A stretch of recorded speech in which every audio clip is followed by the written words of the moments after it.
السلام علیکم ورحمۃ وبرکاتہ۔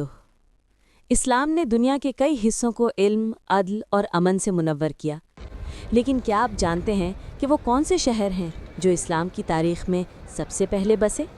آئیے جانتے ہیں دنیا کے 5 سب سے قدیم اسلامی شہر۔ نمبر 1، مکہ مکرمہ، سعودی عرب۔ یہ وہ مقدس شہر ہے جہاں سے اسلام کا سفر شروع ہوا۔ یہاں حضرت ابراہیم علیہ السلام اور حضرت اسماعیل علیہ السلام نے خانہ کعبہ تعمیر کیا۔ یہی جگہ ہے جہاں نبی کریم صلی اللہ علیہ وسلم پر وحی نازل ہوئی اور یہیں سے اسلام کا پیغام پوری دنیا میں پھیل گیا۔ قرآن میں مکہ کو ام القری یعنی شہروں کی ماں کہا گیا ہے۔ نمبر 2، مدینہ منورہ، سعودی عرب۔ یہ وہ شہر ہے جہاں نبی کریم صلی اللہ علیہ وسلم نے ہجرت فرمائی۔ یہاں پہلی اسلامی ریاست قائم ہوئی، عدل، مساوات اور بھائی چارے کی بنیاد رکھی گئی۔ مدینہ وہ شہر ہے جس کے دل میں مسجد نبوی صلی اللہ علیہ وسلم کی روشنی آج بھی چمک رہی ہے۔ یہ جگہ محبت، امن اور ایمان کی علامت ہے۔ نمبر 3، دمشق، سیریا۔ دنیا کے سب سے قدیم آباد شہروں میں سے ایک۔ اسلامی دور میں یہ بنو امیہ خلافت کا دارالحکومت بنا۔ یہاں سے اسلام کی ثقافت، فن تعمیر اور علم کی روشنی پھیلی۔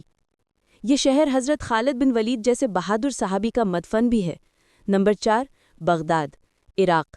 عباسی خلافت کا مرکز، علم و دانش کا شہر۔ یہاں بیت الحکمہ قائم ہوا، جو دنیا کی پہلی بڑی اسلامی یونیورسٹی تھی۔ یہی شہر سائنس، فلسفہ، طب اور ریاضی کا گہوارہ بنا۔ بغداد کو علم کا شہر بھی کہا جاتا ہے، جہاں سے مسلمانوں نے دنیا کو روشنی دی۔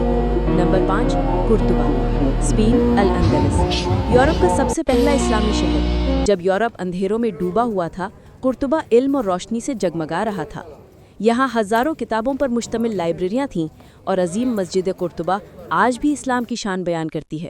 یہ شہر اسلامی تہذیب، فن اور علم کی علامت ہے۔ یہ 5 شہر صرف تاریخ نہیں، یہ اسلام کی روشنی، علم، عدل اور انسانیت کے نشان ہیں۔ ہمیں ان شہروں سے سیکھنا ہے کہ اسلام صرف عبادت نہیں، بلکہ ایک مکمل زندگی کا نظام ہے۔ اگر آپ کو یہ ویڈیو پسند آئے تو لائک کریں، شیئر کریں اور سبسکرائب کریں۔ ملتے ہیں پھر اس طرح کی ویڈیو میں۔ والسلام۔